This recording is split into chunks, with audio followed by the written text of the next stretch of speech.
back. If you remember my Far Cry 5 review, I said I felt like it wasn't a step forward or back. That one felt like a step to the side. This one's a major step back in terms of quality and all that. They got cha-cha real smooth. So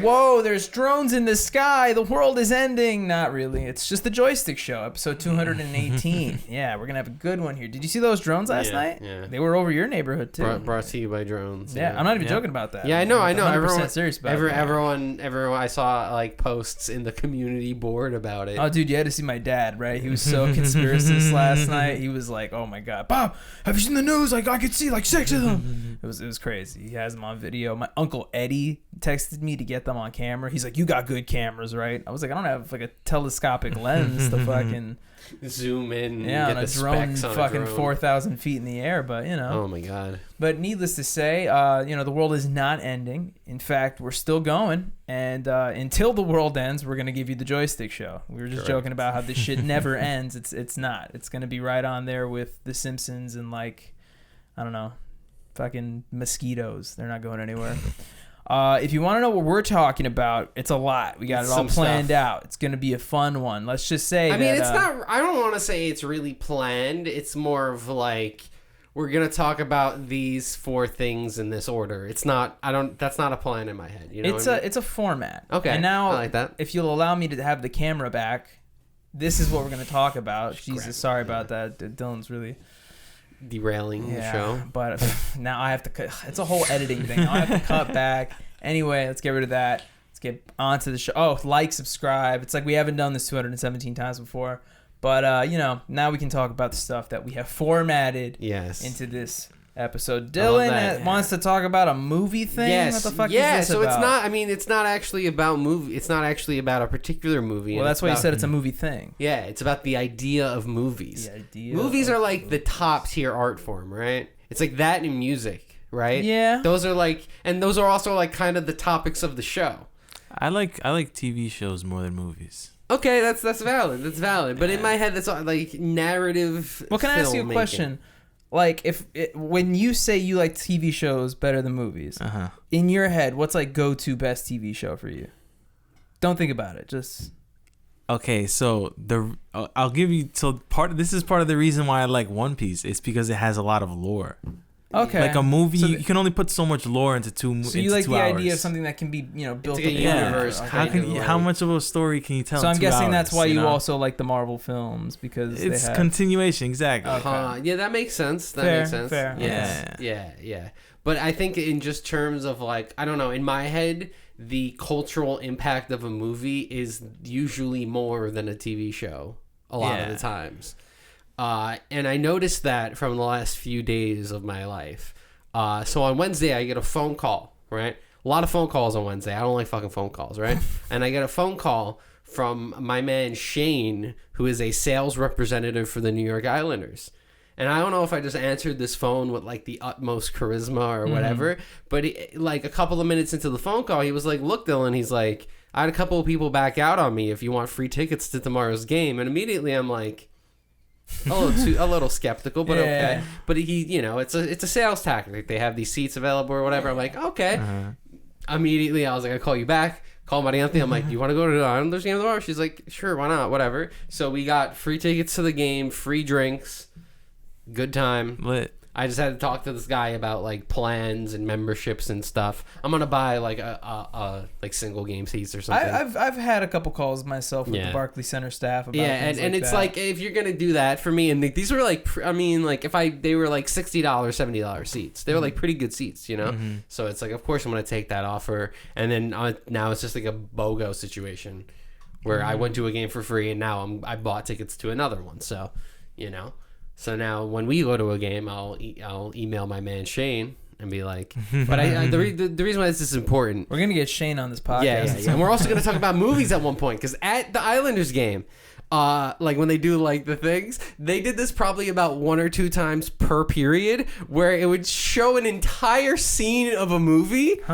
right? And it's like, you're like, what's this about, right? Thinking, and in my head, I'm like, there's no way, because they start showing Shawshank Redemption, and I'm like, no way, Morgan Freeman's Tim at the Robbins fucking Morgan's at the game, right? And then he opens up like a tube, like a poster board in the movie, and then he opens it up, and it just says "Let's Go Islanders," and I'm like, yeah. Then it goes to Indiana Jones. It's the entire fucking scene, and then he grabs the scroll and opens the scroll.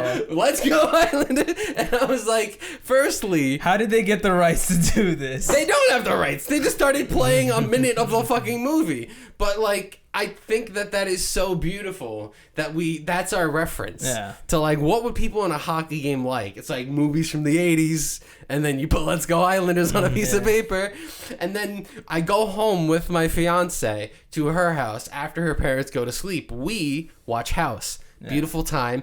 We watch a really funky episode of House where House is doing like a what's the word I'm thinking of? Like a career day at a school. But he's being like way too graphic with the kids and shit. You know, it's like weird. And every time he describes a medical thing happening, it's from a movie.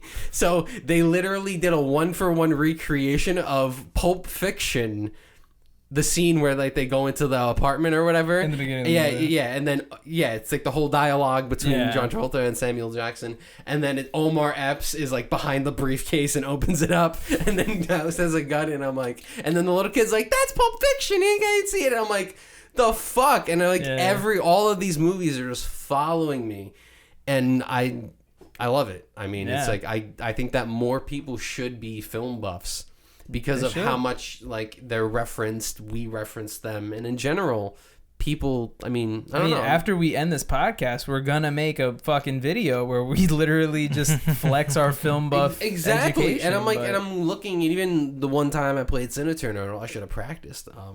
But I was just like watching, and I was like, these are good. There's a lot of fucking movies. There's movies I haven't even like considered watching that exist. Like, I forgot what the name of it is, but there's like there's a comedy movie that has like 12 comedy actors in it that I've never seen, and I'm like, what the fuck? I was also gonna say, it's funny you bring it up in the context of like watching the movie clips at the Islander Stadium, because about a week or two ago I was watching a Knicks game, and sometimes when you watch Knicks games via like the NBA Pass streams, instead of cutting to commercial break, you get to see like what's actually happening inside of the stadium, in this case Madison Square Garden, because it was a home game.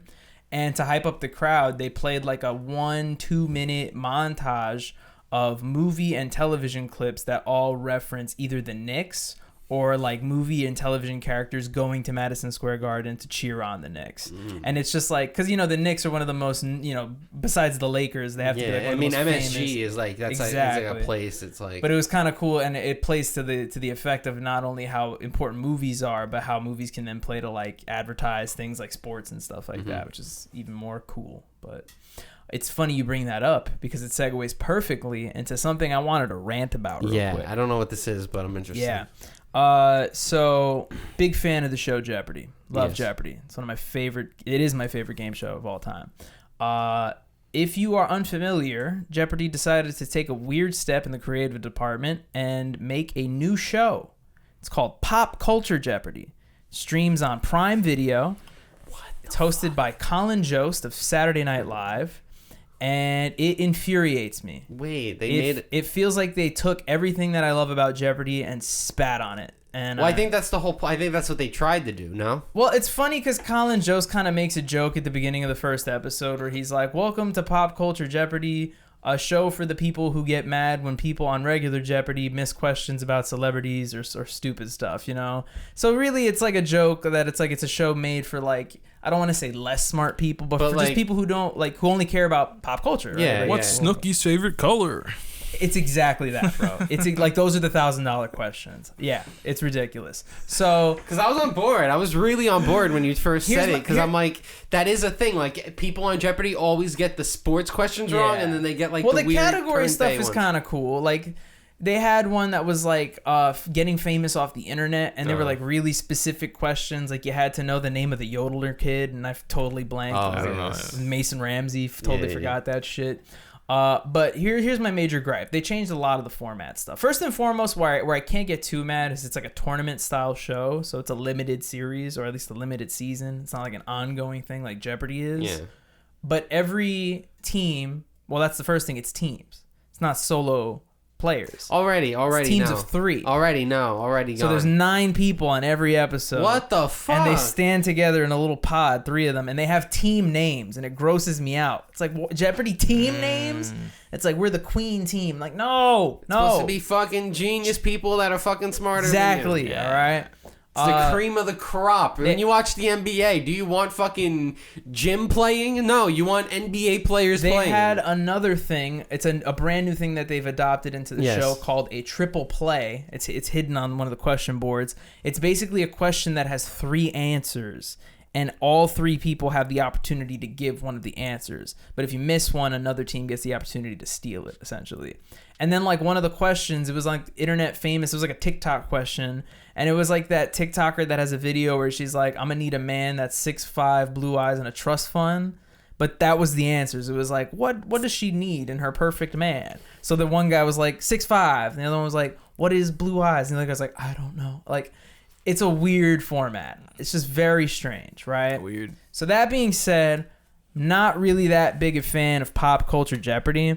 Even at the end of the first episode, there was a situation where the team that was in first place was ahead by like way more. So like they didn't even have to bet in Final Jeopardy and they would have won. And they overbet and got the question wrong and lost. And it was like, you're an idiot. You're idiots. There's 3 of you, right?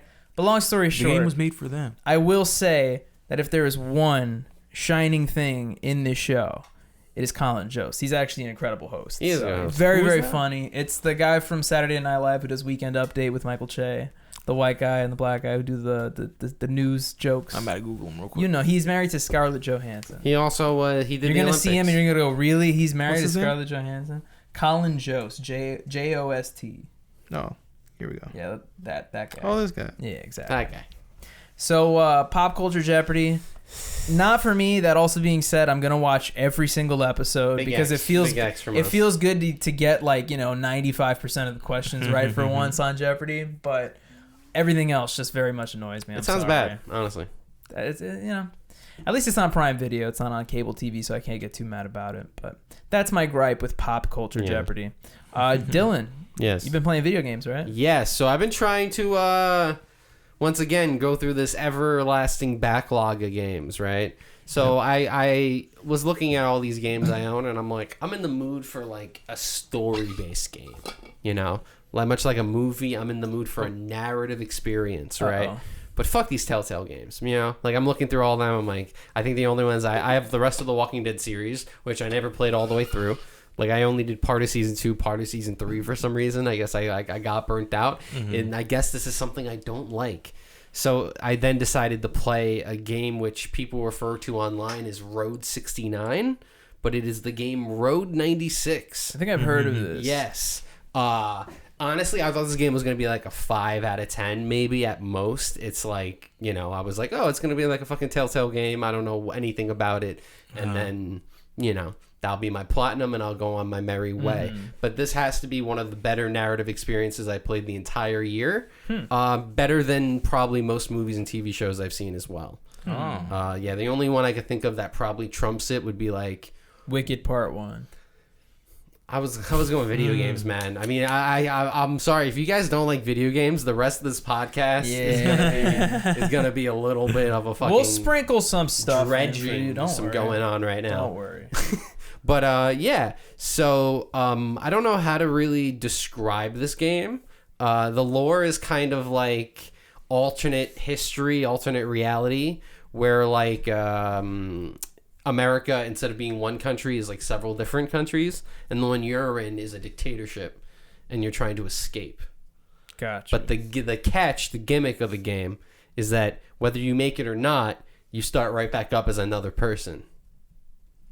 So it's like a reincarnation type of thing? Or you're another person on the run because everyone's trying to escape. Oh, okay. So it's like you're just another. You're catching on from that person. Okay. And then it works kind of like anything. You'll leave yourself all the stuff along the way. Any skill you learn, that next person also has. Because kind of like Rogue Legacy vibes a little bit. Yeah, like you have what you're going into next time. So it's more about, but each time you're running into the same like ensemble cast of people. Cool. So it's about their story. It's not really about what you're doing. Yeah. You're just kind of going place by place, being like, "Yeah, what the fuck?" So you don't play as the same person. Yeah, exactly. That's cool.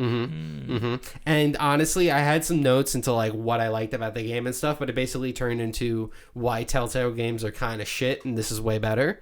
That's all it really devolved into. Gotcha. One, it's a different order every time.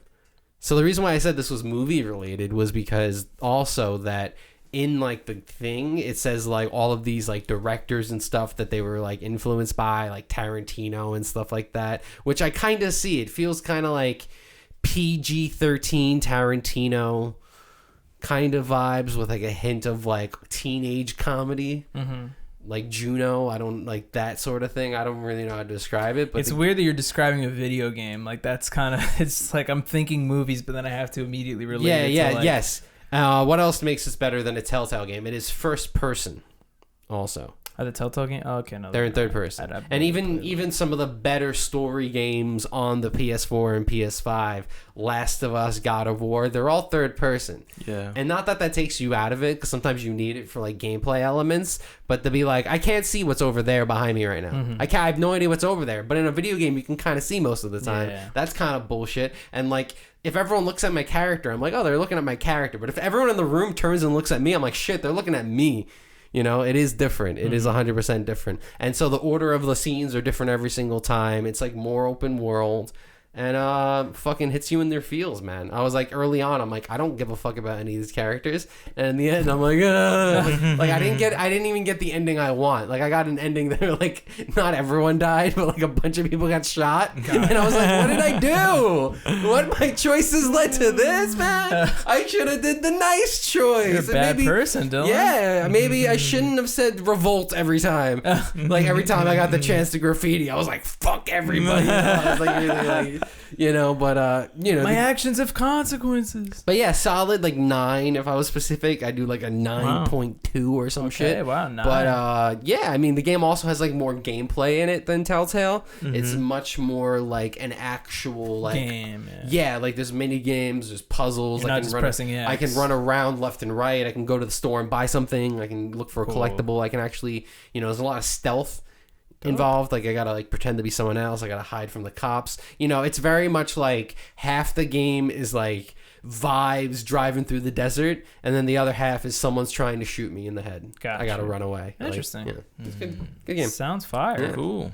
I also Highly played a recommended. video game that's oddly What have you been like how you just described it. So a You lot sure? of driving around and trying not to get shot in the head. I don't know if that's the. If you have been following the Joystick Show, I have been talking about a series of games that I've gotten into in the later half of this year. Yeah. I've kind of been taking a lot of my time, and that is the Far Cry series by Ubisoft. And I finally got my hands on Far Cry 6, and I beat it today. Okay. And the reason I wanted to beat it today is because I wanted to talk about it on the podcast and give my 2 cents, because everybody on the internet agrees that Far Cry 6 is probably the worst Far Cry game. I mean, honestly, and we'll get into the video game industry as a whole, but this entire year Yeah, it's been or a little so, lacking. You know. Ubisoft is just kind of getting. Well, like, keep in mind, this game punched came out in in the head. 2021. That was when Yeah. the last Far Cry game came out. It's just which is I've like never played the kind series of until like now. where the fuck Ubisoft really? Yeah, we're waiting on 7. Apparently, some leaks say that Far Cry 7 is going to take place in a fictional country that's mirroring North Korea. So we'll see where that goes. But Far Cry 6, is it the worst Far Cry game? If we're talking about, you know, like the numbered games 1 through 6, not including the standalone titles like Far Cry Primal or Far Cry New Dawn. Yeah, it's probably the worst Far Cry game. However, now that I've played it myself, I truly think that saying that Far Cry 6 is the worst Far Cry game, it's kind of like saying Kingdom Hearts 1 is the worst Kingdom Hearts game. You know what I'm saying? It's like it's not a bad game. It's just the other ones are a lot better. You know what I'm saying? So I was going into this experience thinking that this game was going to be falling apart every time I tried to play it, that it was just, I wasn't going to have a fun time, that the story was going to suck. And I ended up being like kind of surprised by a lot of it. So first and foremost, I think one of the things that I thought was going to be bad, but ended up being pretty good, was the game's story and its story elements. So the game's story is actually pretty dope. The villain is played by Giancarlo Esposito from Breaking Bad. So he's a very good actor, gives like 110% to everything he does. So his villain of Anton Castillo is very well done, very well written. He has a cool story element where he has like a son. He plays like a dictator of a fictional country named Yara, but his son, Diego, is kind of liberal. He doesn't want to do what his dad is doing, but he's kind of stuck with him. Like it plays to this more like, you know, the Far Cry games play into that sense of morality a lot too. So that's kind of this game's version of that. There's always a father-son element or like a brother element, and there's always a... Also, if there's one thing I will mention right off the bat, in terms of villains, he's far from my favorite, and I think a big reason why is because there's very little interaction between you and the villain. In the other Far Cry games, there's a lot of interaction. There's like you run into them a lot. Yeah, it's like 3, 4, 5 times. Like they give you reasons to either hate or in some cases kind of respect them. But in this case, it really felt like you only came face to face with them like 2 or 3 times, and every time it was just like for a couple seconds before. It just wasn't that heavy hitting for me. The side characters though, ended up loving them. Really, you know, thought they were really well written. Got to the point where like I could kind of tell when some of them were going to be set up to die, and I'm like, motherfucker, like I just started liking you. And then in some cases, some of them died that I was not expecting, and I was like, get the fuck out, like come on, like I like them. But I actually thought all in all it was a decent story. It's pretty well written. The idea was decently well executed. So in that regards, can't complain. Now where I'll start to complain. The game is a little bit repetitive. You know, it's a lot of just run around, shoot the guy, run around, shoot the guy. The game has like these armor piercing rounds that are like really broken to the point where you could kill everybody in just one shot to the head. Pair that with a silencer, and the whole game is just like crouching around and killing people by shooting them in the head. It's literally the whole game. I'm not too mad about it because I like those games, but if you're looking for more than that, you know, and also keep in mind that the games are kind of built to be played however you want to play them. So if you want to go in guns blazing, set off the alarms, you could. There's no penalty for it, but you know, it's just something to think about. Another thing, it's a weird thing to complain about, but the landscape of the game just kind of got tiring for me over a while. Like something about the worlds of 3, 4, and 5 were a lot more fun to explore and to traverse, but 6 just felt really like arid and dry. I guess, you know, part of that being a Caribbean island, but like I guess where I wanted it to be a little bit more lush and tropical, it was more jungly and just like dirty. Like that's the best way I could describe it. And it does make sense considering it's like a country in turmoil, but after a while I was like, I just got tired of looking at this orange country. 3 doesn't have that effect. 3's like cool. Exactly. You know? You're on like a native country. Like, even like 4 in the Himalayas, there's a lot of verticality to it. There's a lot of wingsuiting and stuff, but this one was just a little too plain for my liking. Back to the good part. If you like shooting and guns, this is the best game for it. Has an arsenal mechanic, which is really cool. In the other games, if you wanted to change your loadout, you had to like go to a store and do it, or you had to find a weapon out and like a person drops it and you can replace your weapon for that. In this game, you could just equip multiple loadouts straight from your home menu. Like you could just do it right from there. If you get into a fight with a helicopter, you could whip out an RPG and shoot it down. Whereas in Far Cry 5, 4, 3, if you're in that situation, you're fucked. You just got to shoot it down with a machine gun, hope you get the guy, you know. But in terms of like overall weapon mechanics, this one probably gets it the best. But if you like hunting like I did, there's fuck all of it in this one. There's none of it. There's no fucking hunting whatsoever. You get mauled by crocodiles a shit ton, but what are you gonna do with that? Exactly. There's really no specialty for it, which sucks because that was a big thing why I really liked Far Cry 3 and 4, the aspect of hunting animals and then using the materials to craft like better ammo pouches or better syringe kits and stuff like that. Yeah, this is where we highly disagree, Bobby. You didn't like that? I think that is the dumbest thing. Any game that like limits your ammo, unless I'm in a fucking zombie apocalypse, don't limit my fucking ammo. Let me get Jerry's take on it since he's a neutral perspective here. Basically, like in Far Cry 3, 4, right? When you get an AR, let's say like the gun holds like 30 bullets in a clip, and you can hold like 120 bullets, but that's it. But as you'll come to know, ammo is very sparse in the Far Cry games. So you could either buy more or just hope that you find it in the the world. But if you want to increase the loot, you have to increase the pouch for that specific weapon type. So at first it'll be like kill two skunks. So then you have to go find 2 skunks, kill them. You can make a bigger one, and I hold like 160 bullets. And then typically the animals get a little harder to find or kill. Be like, I'll kill a shark or some shit like that. Yeah. But at least what's good about it is you can do that at any point you want. So if you wanted to just spend the first like 3 hours of your experience playing Far Cry, maxing out all your shit, you could. So the reason I like it is kind of just like the free will of it. Yeah. What's your opinion on it? I think that the fact that you can do it at any time is cool, but I don't know. I think it's weird that they got rid of it and instead of like adding that in. That's the kind of thing that I would think that they would add in. Like, like Zelda. Yeah, Zelda, like, they added their weapon building shit now. To give you perspective, in 5, the way they changed it was via skills and stuff like that. Whereas in 6, it's like there's like a gear system where out in the world you'll just find like shoes, a hat, a jacket. Oh, that's weird. And they give you like perks or like will let you hold more ammo of a certain That's kind of stupid type. now that I see the replacement for Exactly. it. Yeah. But I think it was just more of like, I gotta go fast travel halfway across the map to go find a fucking animal. Like, I think that was more. But I didn't mind it. Yeah. And also, it was part of the allure of the games. You get rid of it and it just turns into another shooting game. It's like, true. True. You're in the wild, it makes sense. But to kind of wrap this up, I will get to like one thing that I think was a real severe issue for the game, and that is it has so many technical issues. Like, this game is buggy as fuck. It was made for the PS5. It looks severely worse than Far Cry 5, which was made for the PS4. Like, the cutscenes where characters are talking to each other, the sync is off, like their lips are moving and nothing's happening. The faces don't look realistic. They're like clipping into other parts of the face. It's just like very strange, right? In 2 cases, I had to actually quit the game out and reopen it to stop like glitches that were happening. I couldn't like quit the game and come back. I had to close the game, go to the PlayStation menu and come back because that was the only way to fix it. In one case, I lost all the audio except for the music. So I couldn't hear gunshots, enemies. All I could hear was like the intense music when shit happens. And I'm like, what is this? And then in the second case, there's like a cursor that you can use to click on things in the menu. And then when I would leave, it would just be on my screen. I'm trying to shoot people. Just like I move up and the cursor goes up. I move back, it goes down. But yeah, the game is just really broken. And considering how good Far Cry 5 was, this just felt like a real step back. If you remember my Far Cry 5 review, I said I felt like it wasn't a step forward or back. That one felt like a step to the side. This one's a major step back in terms of quality and all that. They got cha-cha real smooth.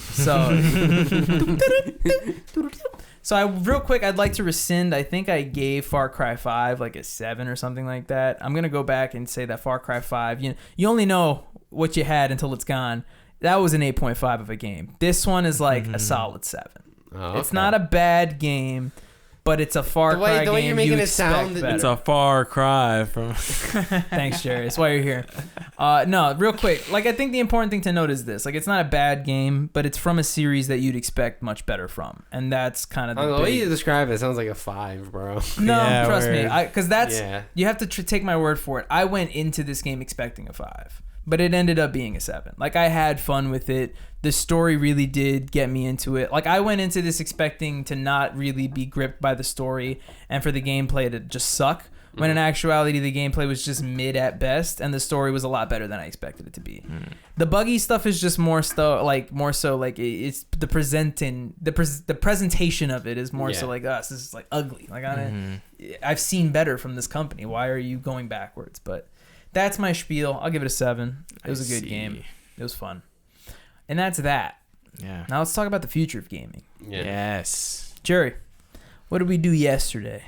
We watched the fucking Game Awards. TGA, baby. Yeah. Shout out to Jeff Keighley. One more time. I was sadly busy, but I caught up after when I got home. You were at a Free Islanders game. It's fine. When I got home at like midnight, I watched the entire stream. Yeah, for the uninitiated gamers out there, every year in December we get the Game Awards. Yeah. Back in the day we used to have E3, which was this great event. That was an amalgamation of the world. Listen, it was one of the cringier things that ever came out, but it was still important to the gaming community. We got to see what all the developers were working on, Yeah. the future of all this stuff. It's like right? what is it's like every time like Just Dance would do like a giant choreographed scene Yep. with multiple camera angles and everyone in the crowd Yeah. is just like Exactly. the fuck Do is movies this? have something like that where they like just show you like 2 hours of movie trailers? Mhm. There's I think it's called CineCon or MovieCon. There's one like that, and then you also have like Disney does D23. Right, Disney Yeah. does their thing. And then after that, you Yeah, have, everyone's like, actual catching film on. festivals. I was gonna say film festivals, but that's a little less in term. That's Yeah. more like here's the movie, and Yeah. then we're gonna Yeah. put it out next year. And Yeah, because this is like mainstream. Like yeah. it'd be like if blockbusters were just fucking Exactly. But fucking yeah, the Game Awards are like the new hub for us to see where game. Like it's funny because the name would have you think that it's an award show for games, which it absolutely is. But if we're being honest, like everyone watches it just to see the world premiere trailers. It's an for all ad. the- It's a giant ad. It's a giant ad. Mm-hmm. But I will admit, I think it's an It's a important cool ad. ad. It's important. Like they do a lot of good stuff for the gaming community too. It's like they not only like they do support it, but they help keep gaming afloat. Like they support creators and independent developers. I think just the fact that Balatro was nominated for Game of the Year and it was made by one fucking Yeah, that's person is like a insane. big testament to that.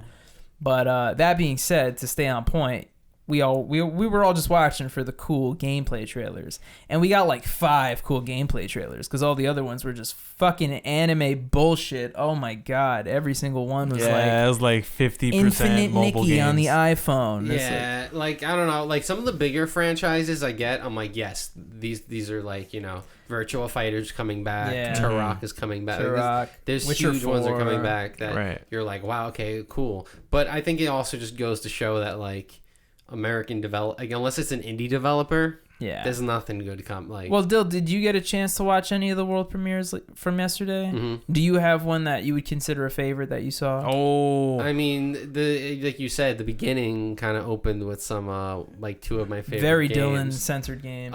So I would say probably those. The stream I was in, there was a lot of hate on Borderlands, and which I didn't realize I know the movie was bad, but like I feel like there was a lot of online hate for Borderlands. yeah, those people don't know what they're talking about. Which I'm like, this was because everyone was kind of being a hater, and I'm like, you can say that like that like gaming is in this like kind of phase where it's like people are kind of acting like we're holding it up, kind of like it's like falling apart when it's not. Yeah, no. We're just But vibing. you also get, like, we had the chat open too. People are gonna hate on fucking everything, Yeah. especially the Game Awards. Mhm. Like, it's just a group. Like, gamers are haters. It's just Yeah. a group of people who just hate everything, and they're just gonna pick something, right?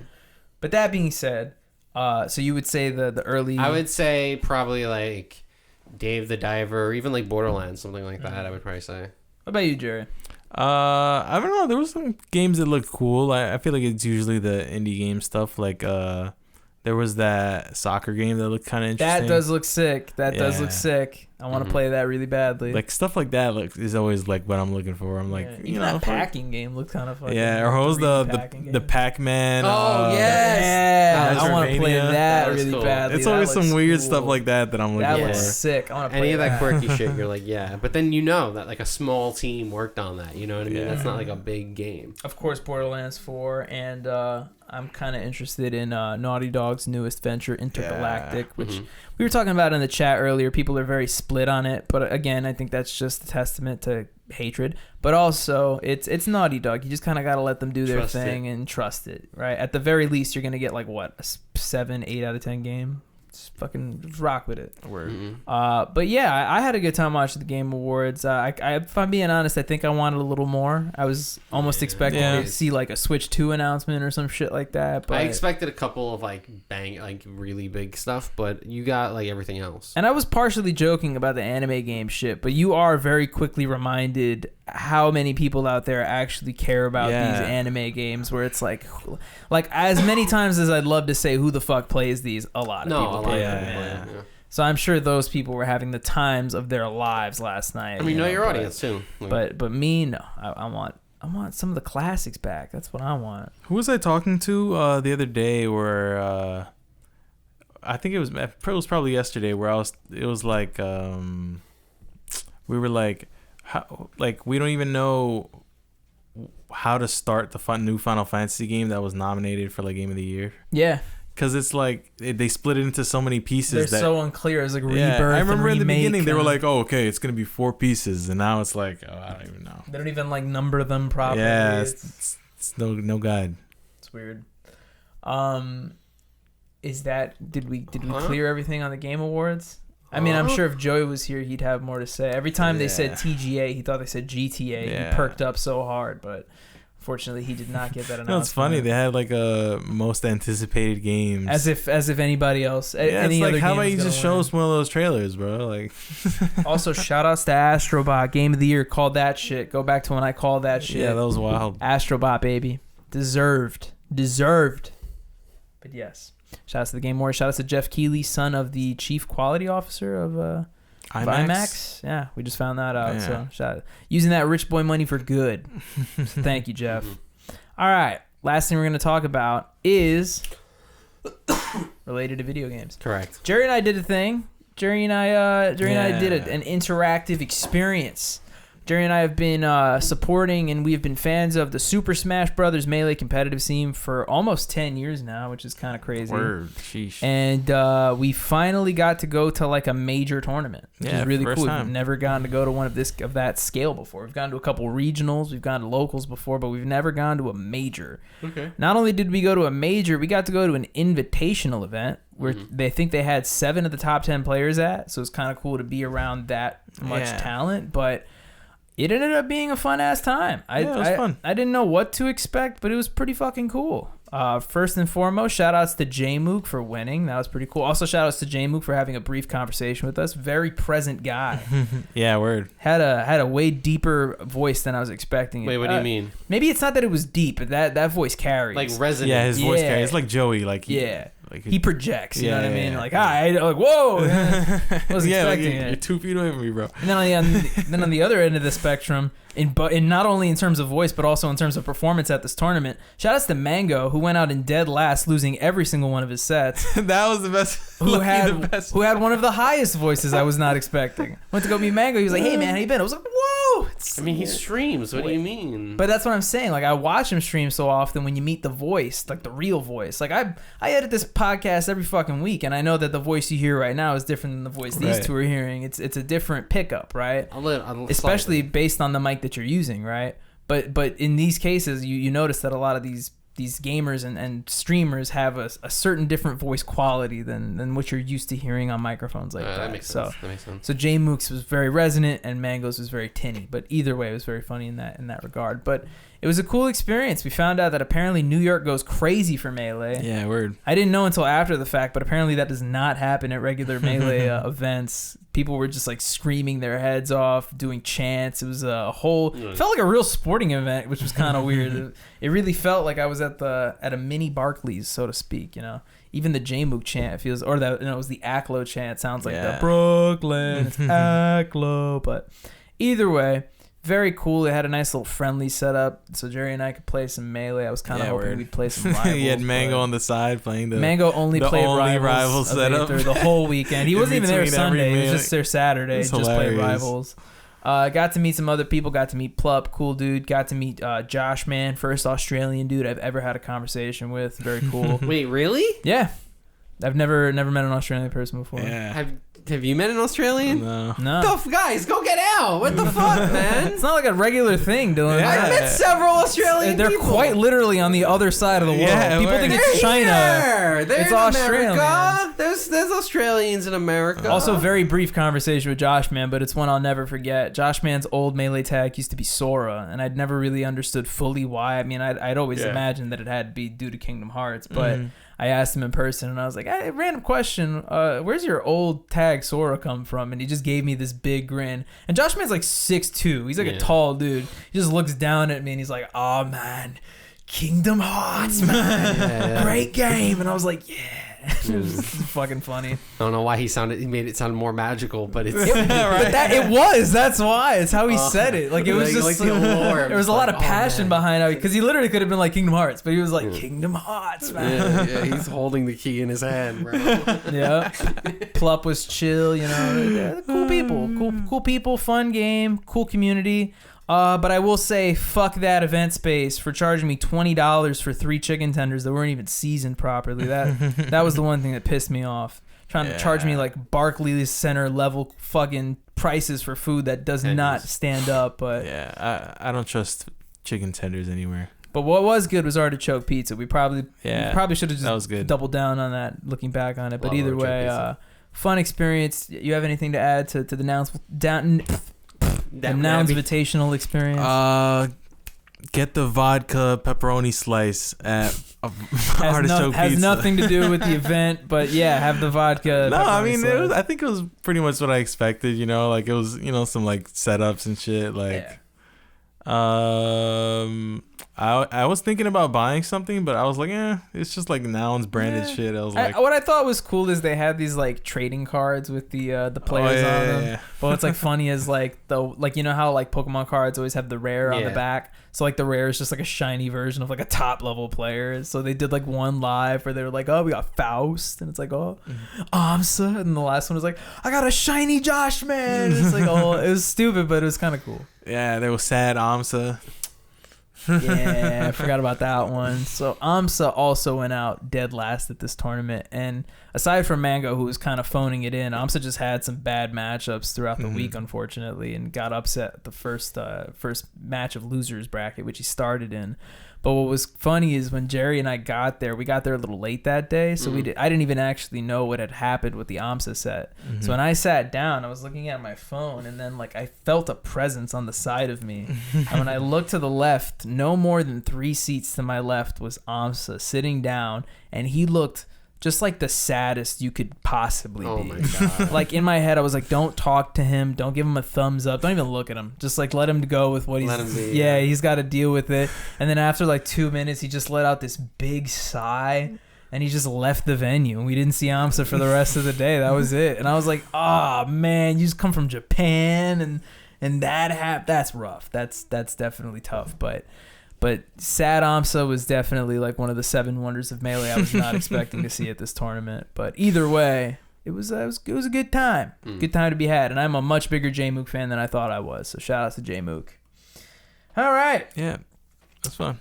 J-Moo. Enough of this fucking this stuff. Let's talk about the music. You know what I'm talking about? Let's talk about the jams, the yams, and the bam of the week. No slams this time. Only JYs and Bs.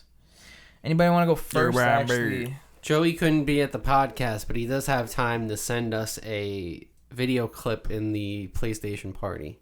So. It's his dad's birthday, all right? It's like that and sickness. We give you that. All right. Do we? I can go first. My song of the week is going to be off JPEGMAFIA's newest album. It's called I laid down my life for you. It's mad dramatic, the name of the album. But the song is called Either On or Off the Drugs. Cool. Nice. My song is a instrumental lo-fi hip-hop song. It is Still Learning How to Swim by Longlost. Cool. Kind of sounds like a really sick underwater level. Like if you remix like Echo the Dolphin or something. Sounds like it'd be up my alley. I'm not based just solely how you described it. Yeah. But yeah, nice. Cool effects, B. My jam of the week is going to go to a song called Curls by Bibio. Don't know anything about this person or this group. All I know is that the song is the closing song to the movie I reviewed. That's not me. That's me? That's you. All I know is that Dylan is playing copyrighted music on our show. I just looked at the artist. It is not copyrighted. And no, the song that I chose, Curls, is just the closing song to the movie that I reviewed last week, Love Hard. But it's a good song. It's kind of folky, a little electronic. It's got a little violin in there, but it's nice. It's cool. All right. You have tuned in to the Joystick Show, episode 218. We're like a shock jock radio station. Oh my God. I was going to throw a bunch of sound effects here. They'll fill in this space. They're still going on. I've been Bobby. I've been Funkmaster Dylan. I've been Jerry. We really appreciate you. Go ahead and like this episode of the Joystick Show. Go ahead and subscribe to the channel. Leave a comment. What should we put right there in this space behind me? Because we got to find something. The lamp broke. My dad threw it out. So we got to find something to put here. Maybe it's a sign. Maybe it's a poster. Figure it out. You get some say in that.